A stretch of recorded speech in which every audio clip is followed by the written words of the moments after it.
নমস্কার। আজকে আমরা বাতাসের একটা বেশ মজার কিন্তু খুব গুরুত্বপূর্ণ ব্যাপার নিয়ে কথা বলবো। বাতাস কেন সোজা পথে চলে না, কেন তার চলার পথে বেঁকে যায়, আর কেনই বা তার গতি কমে আসে। চলুন এই রহস্যটা আজ সমাধান করা যাক। আমরা তো এটা জানি যে বাতাস সবসময় হাই প্রেশার থেকে লো প্রেশারের দিকে ছুটে যায়, কিন্তু কখনো কি মনে হয়েছে এই যাত্রাটা একদম সোজাসুজি হয় না কেন? এর পেছনে কিন্তু বেশ কিছু শক্তিশালী কারণ লুকিয়ে আছে, আর আজ আমরা সেগুলোই খুঁজে বের করব। চলুন আমরা একটা ছোট্ট বায়ুকণার জার্নিটা ফলো করি। ভাবা যাক, ওর একটাই মিশন হাই প্রেশার থেকে লো প্রেশারের দিকে ছুটে যাওয়া, কিন্তু ওর এই আপাতদৃষ্টিতে সহজ যাত্রাপথটা অতটাও সহজ হবে না। তো আমাদের এই বায়ুকণার যাত্রাপথে প্রথম বাধাটা কি? সেটা হলো আমাদের পৃথিবীর নিজের অক্ষের ওপর ঘূর্ণন। এই ঘূর্ণনের জন্যেই একটা অদৃশ্য শক্তি বাতাসের পথটাকে বদলে দেয়।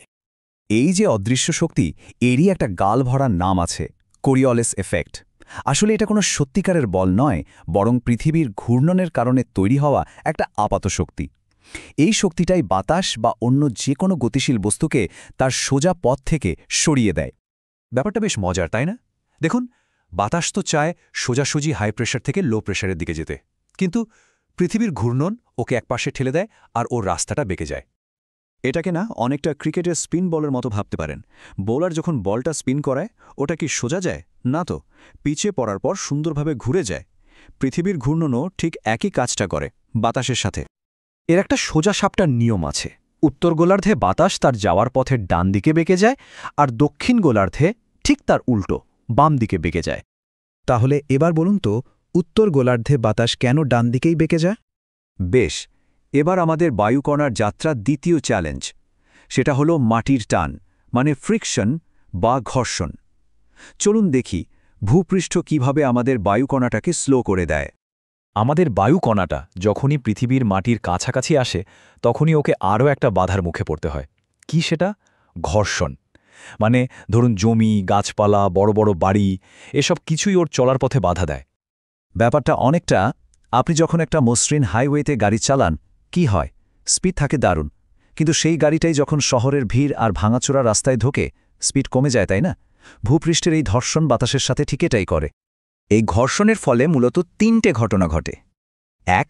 বাতাসের স্পিড কমে যায়, একদম গাড়ির ব্রেক কষার মতো। ২.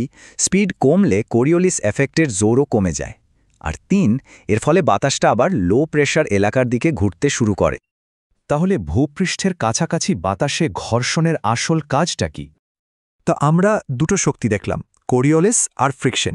এবার চলুন দেখি এই দুটো মিলেমিশে কিভাবে ছোটখাটো হাওয়া থেকে শুরু করে প্রলয়ঙ্করী সাইক্লোন পর্যন্ত তৈরি করে। সবচেয়ে ছোট স্কেল হল মাইক্রো স্কেল। এগুলো কয়েক মিনিটের মামলা। যেমন ধরুন ধুলোর ঘূর্ণি বা একটা বিল্ডিংয়ের পাশ দিয়ে যে এলোমেলো হাওয়া বয়, সেগুলো। এর থেকে একটু বড় হলো মেসোস্কেল। এটা কয়েক মিনিট থেকে কয়েক ঘন্টা অবধি চলতে পারে। আমাদের সবার পরিচিত কালবৈশাখী ঝড় কিন্তু এই মেসোস্কেলের মধ্যেই পড়ে। আর সবথেকে বড় স্কেলের বাতাস হলো ম্যাক্রোস্কেল। এটা দিন বা সপ্তাহ ধরে চলে। এর খুব ভালো উদাহরণ হলো আয়ন বায়ু বা আমাদের মৌসুমী বায়ু।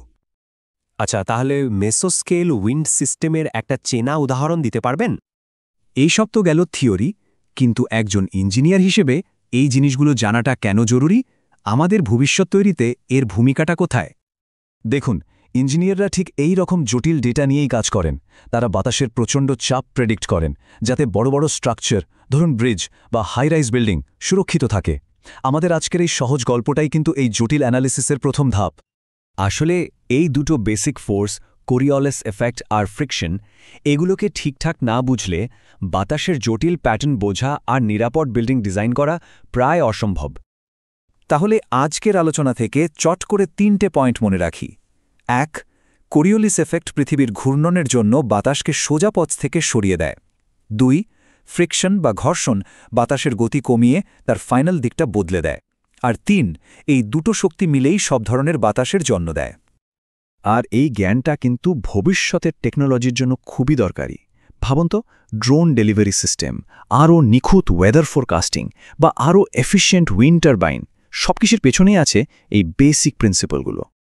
সবশেষে একটা প্রশ্ন রেখে যায়, টেকনোলজি যত এগোবে, বাতাসের এই গভীর জ্ঞান আমাদের পৃথিবীকে আর কি কিভাবে বদলে দিতে পারে বলে মনে হয়?